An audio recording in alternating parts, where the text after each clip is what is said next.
আপুনিও চাকৰি বিচাৰি আছে নেকি? তেন্তে আপোনাৰ বাবে আছে এক ভাল খবৰ।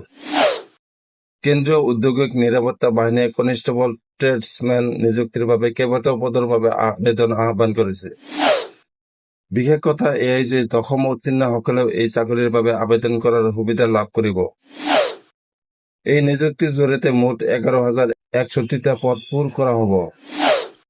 গতিকে ইচ্ছুক আৰু যোগ্য প্ৰাৰ্থীসকলে নিৰ্ধাৰিত সময়ৰ ভিতৰত অনলাইন আবেদন কৰিব পাৰে। আবেদন প্ৰক্ৰিয়া 5 মাৰ্চ 2025 পৰা 3 এপ্ৰিল 2025 লৈ চলিব। CISF কনিষ্টেবল নিযুক্তিৰ বাবে আবেদন কৰিবলৈ প্ৰাৰ্থীজনে দশম শ্ৰেণী উত্তীৰ্ণ হ'ব লাগিব। ইয়াৰ উপৰি নিযুক্তিৰ ক্ষেত্ৰত নাপিত, বুট মেকাৰ, দৰ্জী, ৰান্ধনী, কাঠমিস্ত্ৰী, মালিক, পেইণ্টাৰ, ৱেল্ডাৰ, ইলেক্ট্ৰিচিয়ান আদিৰ প্ৰশিক্ষণ লোৱা সকলক অগ্ৰাধিকাৰ দিয়া হ'ব। উচ্চ শিক্ষা গ্ৰহণ কৰিব নোৱাৰি চৰকাৰী চাকৰি বিচাৰি থকাসকলৰ বাবে এয়া এক সুবৰ্ণ সুযোগ। প্ৰাৰ্থীৰ বয়স 18 পৰা 30 বছৰৰ ভিতৰত হ'ব লাগিব। অৱশ্যে সংৰক্ষিত শ্ৰেণীৰ প্ৰাৰ্থীক বয়সৰ ক্ষেত্ৰত কিছু ৰেহাই প্ৰদান কৰা হ'ব।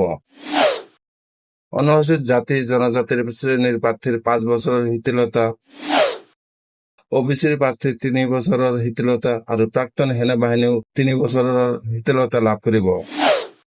এই পদৰ বাবে আবেদন কৰিবলৈ সাধাৰণ UR, OBC আৰু EWS শিতানৰ প্ৰাৰ্থীয়ে 100 টকা দিব লাগিব। ইয়াৰ বিপৰীতে মহিলা আৰু অন্য সংৰক্ষিত শ্ৰেণীৰ লোকে কোনো আবেদন মাচুল দিব নালাগে। ইচ্ছুক প্ৰাৰ্থীয়ে 2025 চনৰ 5 মাৰ্চৰ পৰা 3 এপ্ৰিললৈকে CISFRECTT.CISF.gov.in ৰ অফিচিয়েল ৱেবছাইটত গৈ আবেদন কৰিব পাৰিব।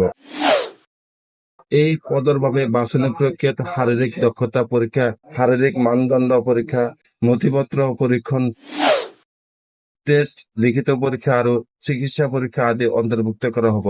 পৰৱৰ্তী সময়ত প্ৰাৰ্থীক নিযুক্তি প্ৰদান কৰা হ'ব।